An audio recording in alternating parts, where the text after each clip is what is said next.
Кутман таңыздар менен урматтуу теле көрүүчүлөр, назарыңыздарда сөз бермети рубрикасы менен Жаңай Абдыкеримова.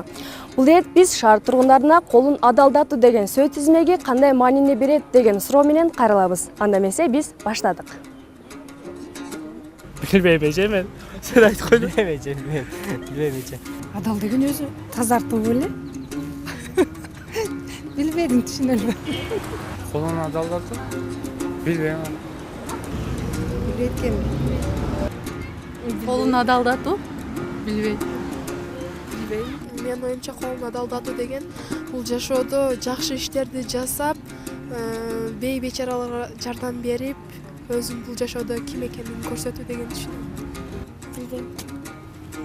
Биздин тилибизде колун адалдатуу деген фразеологизм бар. Муну бая жаш балдарды сүннөткө отургузганда ушуну тергеп, муну колун адалдатуу деп айтып коебуз да. Муну этнографияда инициация деп коет. Обряд инициация деп коет да. Мындайча айтканда, балдарды бир курактан экинчи бир куракка өткөрүлүшүн шарттаган ырым, мындайча айтканда, ошондой өзүнчө бир ритуал да бул.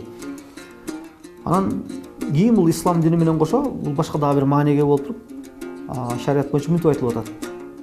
Эркек баланы дейт, качан аны колун адалдатып, сүннөткө отургузуп, ошондон кийин гана анын сойгон эмеси адал деп эсептелет деп атат да.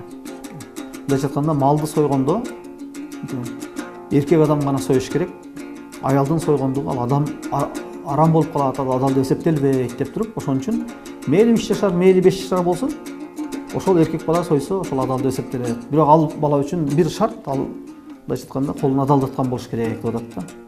Мындайча айтканда сүннөткө отурган болуш керек деп туруп. Демек баягы сүннөткө отургандан кийин анын колу адал деп эсептелип калат деп атат да. Анын сойгон малы адал деп, анын эти адал деп эсептелет деп. Мына ушул колун адалдоо деген эменин фразеологизмдин төркүнү мына ушундай.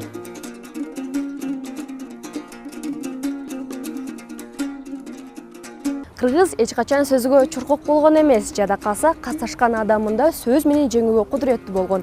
Демек, сиз да бул сыяктуу кыргыз казынасындагы сөздөрдү колдоно жүрүңүз.